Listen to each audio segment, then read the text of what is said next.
اگر کوئی انسان جس کے پاس اپنا ٹھکانہ نہ ہو یا کوئی نوکری یا کسی قسم کا سہارا نہ ہو تو یہ آیت کریمہ قرآن پاک کی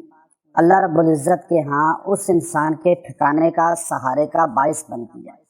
کیونکہ اللہ نے اپنے نبی صلی اللہ علیہ وسلم کو خطاب کرتے ہوئے اس آیت کریمہ میں آپ صلی اللہ علیہ وسلم کی یتیمی کا ذکر کیا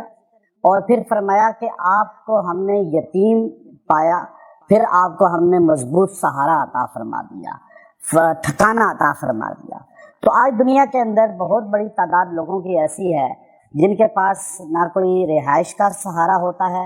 نہ کوئی مضبوط اسباب ہوتے ہیں زندگی گزارنے کے، اور قسم کرسی کی حالت ہوتی ہے۔ تو اگر نوکری نہیں ہے، رہائش نہیں ہے، تو آپ جو ہے یہ آیت کریمہ اس کے لیے مضبوط اللہ رب العزت کا سہارے کا باعث بنتی ہے۔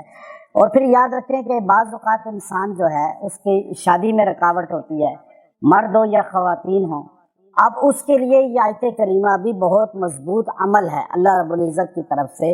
کہ اللہ نے اپنے نبی صلی اللہ علیہ وسلم کے لیے قرآن پاک میں مختلف آیات اتاری ہیں،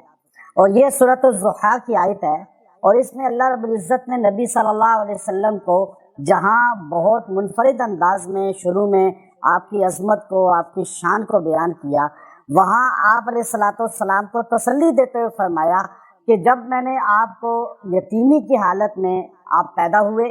اور آپ جب دنیا میں آئے تو آپ کے والد نہیں تھے، وہ فوت ہو چکے تھے پہلے ہی، اور پھر آپ کو اللہ رب العزت نے کس طرح ایک بہت مضبوط ٹھکانہ عطا فرمایا، یعنی آپ کا لڑکپن، پھر آپ کی جوانی، پھر اس کے بعد یہاں تک کہ نبوت ملنے کے بعد آپ علیہ السلام پہ حالات آئے تھوڑے سے، ان حالات کو، پریشانیوں کو آپ علیہ الصلوۃ والسلام پہ جو کفار نے سب و شتم کیا اور تنقید کی، تو اس پر اللہ نے آپ کو تسلی دیتے ہوئے فرمایا کہ آپ پریشان نہ ہوں،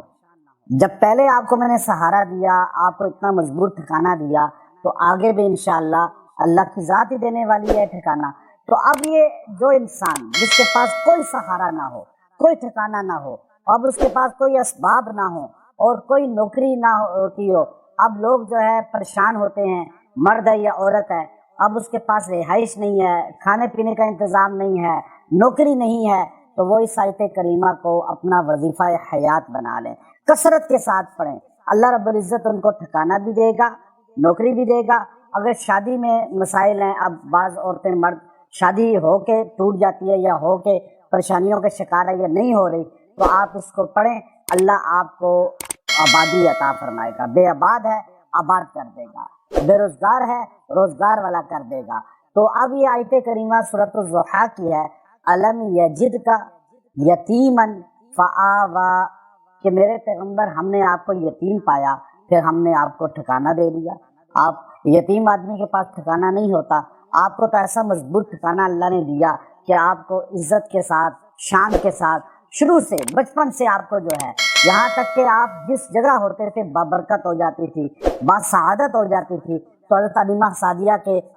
سعدیہ کے گھر میں جاتے ہیں تو وہاں برکات چلی جاتی ہیں، رحمتیں چلی جاتی ہیں۔ تو آپ علیہ السلام کو اللہ نے تسلی بڑے منفرد انداز میں دی۔ تو جو آدمی یہ آیت کریمہ سورۃ الضحیٰ کی آیت روزانہ اس کو 111 بار پڑھ کے دعا کرے گا، اور پریشانی میں کسی بھی حالت میں اللہ اس کو اس پریشانی سے داد رسی فرمائیں گے، ٹھکانہ نہیں ہے ٹھکانہ دیں گے، نوکری نہیں ہے نوکری دیں گے، شادی نہیں ہے شادی کا سبب ہوگا، تو اللہ تعالیٰ جو ہے اس کی برکت سے مشکلات کو حل فرما دیں گے۔ اور آپ اس کو اپنا وظیفہ بنائیں، اور اس کو پڑھتے ہوئے اول آخر 11 بار دروشی پڑھیں، نماز والا سب سے افضل ہے۔ اور اس لیے جب آپ یہ اپنا وظیفہ بنا لیں گے، آپ اس کو جتنے دن چاہیں پڑھیں، کوئی اس میں دنوں کی قید نہیں ہے، 111 سے زیادہ بھی پڑھ سکتے ہیں، انشاءاللہ اس کا فیض آپ کو نظر آئے گا۔ وآخر دعوانا ان الحمد للہ رب العالمین۔